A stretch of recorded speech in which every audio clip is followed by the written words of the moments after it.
És l'origen i final de la línia 91, però avui també s'ha convertit en el punt de trobada dels veïns de la Bordeta que lluiten contra l'eliminació d'aquest servei de bus com a conseqüència de la implantació d'una nova fase de la xarxa ortogonal.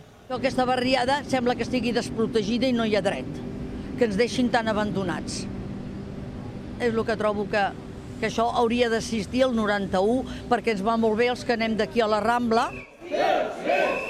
El 91 estem aquí! Una cinquantena de persones s'han manifestat pel carrer d'Olzinelles i han tallat la carretera de Sants fins a arribar a la seu del districte.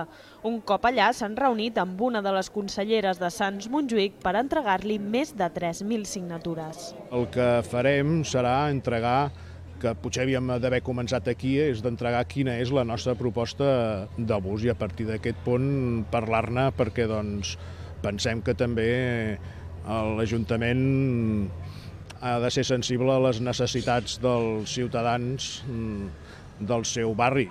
Des del districte han demanat al veïnat de la Bordeta que defineixi quines són les seves necessitats de mobilitat i a partir d'aquí treballaran de manera conjunta per trobar la solució més adequada. Us ho ha explicat des del districte de Sants, Montjuïc, Jessica Moreno.